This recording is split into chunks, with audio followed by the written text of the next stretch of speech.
Welcome to OnCourtAI, the UK's leading AI tennis coach.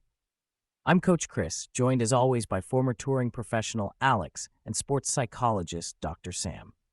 This week, we have been busy expanding the number of drills available in the library. You will also see that you can create your own training plans, or let me create one for you. Welcome to this week's episode of Court Report. Today, we're diving into the data from last week. We had a fantastic 127 videos uploaded by 59 players, and we even welcomed 62 new members to our OnCourtAI community. It's always exciting to see fresh faces joining the journey to improve their game. The theme for today's discussion is training and fitness focus, and we'll be exploring how to enhance your performance through better conditioning and mobility. Let's look at the stroke breakdown and what we can learn from the numbers. Absolutely, Chris. The stroke breakdown reveals some intriguing insights. For instance, the forehand averaged only 54 out of 100 with a range between 45 and 66, suggesting that many players are struggling with this shot. On the flip side, serves averaged a bit better at 65, with some players really shining through. It's fascinating to see how even small tweaks can make a huge difference in performance, especially when we think about the physical conditioning and technique that underpin these strokes. It's important to highlight the mental aspect here. The fact that the forehand scores are comparatively lower could indicate a lack of confidence or even poor habits formed over time. When players struggle with a specific stroke, their mindset can take a hit, which can lead to further issues. I think it's crucial that we foster a positive environment where players can experiment, learn, and grow, especially after they've uploaded their videos for feedback. Building confidence through consistent practice and positive reinforcement can really help. Great point, Dr. Sam. Connection between physical performance and mental state is key. Now, jumping back to the numbers, the backhand scores averaged 59, not too far off the forehand, but still indicating room for improvement. And we had very few volley videos uploaded, just 2 in total, with an average score of 64. It seems like many players are focusing more on their ground strokes. I encourage our listeners to diversify their practice. Volleys are crucial for net play, and improving them can elevate overall performance. Right on, Chris. In my experience on tour, we always worked on a variety of shots. When I was competing, I'd constantly rotate through drills that focused on each aspect of my game, including volleys. Players often underestimate the importance of being well-rounded. In tight match situations, a solid volley can save a point and change the momentum. I remember a match where I was on the brink of losing, and my volleys helped me pull through.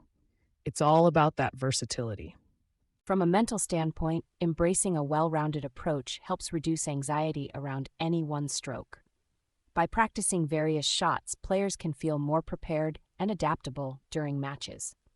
This can also foster a growth mindset, where players view each practice as an opportunity to improve rather than a test of their current abilities.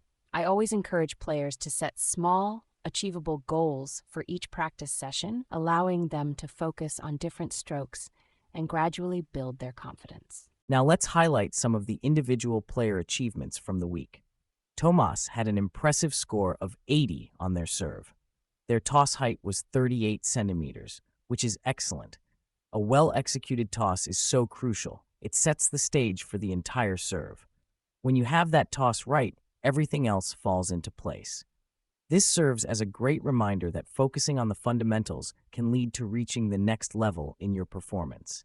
Tomas is a fantastic example. A solid toss allows for better timing, and it directly influences how much power and spin a player can generate.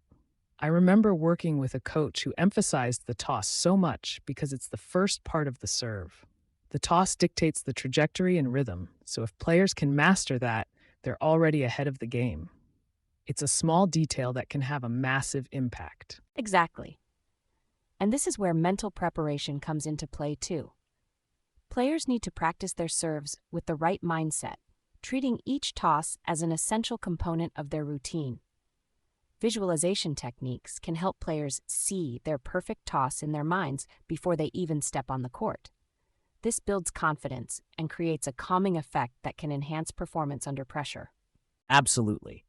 Now moving to Marcelo, who excelled in X-factor separation on their backhand, achieving an impressive 69 centimeters. For our listeners, X-factor separation is the gap between the shoulders and hips during the swing. A greater separation means more trunk coil, leading to more power in the shot. This is a great metric to monitor as it directly impacts shot speed and effectiveness. Marcelo's achievement is fantastic. The X factor is often overlooked by recreational players, but it's crucial for generating that explosive power. On tour, we would analyze this separation to refine our strokes. I remember a match where I focused on my X factor, and it gave me that extra oomph on my shots. It's all about using your body efficiently to deliver maximum power. Players should really pay attention to this. And from a psychological perspective, improving their X factor can lead to enhanced confidence. When players see tangible improvements in their mechanics, it boosts their belief in their capabilities. This reinforces a positive feedback loop.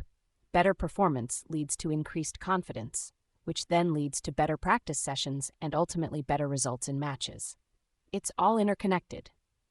Shifting gears a bit, let's discuss Zhang Chen, who demonstrated remarkable weight transfer on their forehand with 60 centimeters of hip-forward movement. For our listeners, weight transfer refers to how far the hips drive forward into the shot. More forward momentum means more power delivered through the kinetic chain. This is essential for generating consistent pace and spin. Absolutely, Chris. Weight transfer is often the missing piece for many players. When I was on tour, we did extensive drills to focus on body movement and creating that forward momentum.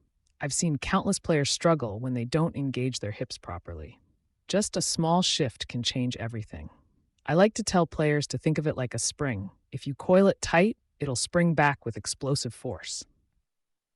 That's a great analogy, Alex. It really emphasizes the physical and mental connection. Players should visualize that coiling motion during practice to reinforce the movement. When they can internalize this in their mind, it can make the physical execution smoother. Building this habit takes practice, and I encourage players to be patient with themselves as they adjust their mechanics. Now, let's talk about our drill of the day. Today's drill is called the post-session mobility flow. It's designed to help with recovery, mobility, and regeneration, which we've seen is a common coaching theme in the community's videos. This drill is beginner-friendly and takes just 10 minutes to complete, making it a perfect addition to any training routine. Here's how it works. Players will go through a series of movements, including hip openers, thoracic rotations, shoulder circles, and calf stretches. Hold each stretch for about 40 seconds. This routine is essential because tennis relies heavily on rotational movements and overhead reach. After a session, restoring range through mobility work can help keep those patterns accessible for future practices and matches. That is a fantastic drill, Chris. Mobility is crucial, especially for professional players who experience intense physical demands. On tour, we would always finish our sessions with mobility routines like this. It keeps our bodies flexible and ready for the next match or training session. If players can incorporate this post-session flow, they'll definitely notice improvements in their performance and recovery times. And from a mental perspective, having a routine like this can help players develop consistency. When they know they have a set mobility flow to complete after each session, it fosters a sense of accomplishment and reinforces good habits. I recommend sticking with this routine for at least a couple of weeks to really integrate it into your practice. It's about making it automatic so that players don't even think about it. It just becomes part of their training. To wrap up our drill, remember that this post-session mobility flow is not just about physical recovery. It's about building a sustainable habit that keeps you feeling fresh and ready to tackle your next session. The key takeaway here is, consistency is the secret ingredient to increasing your mobility and enhancing your performance on the court. That's such a perfect takeaway, Chris. Remember, everyone, your body is your most important asset on the court. By investing in recovery and mobility, you're not just preparing for your next match, you're ensuring longevity in your tennis journey. Stay motivated, embrace your progression, and keep pushing your boundaries. You've got this. Ready to improve your game? Upload your shot today at OnCourtAI.co.uk.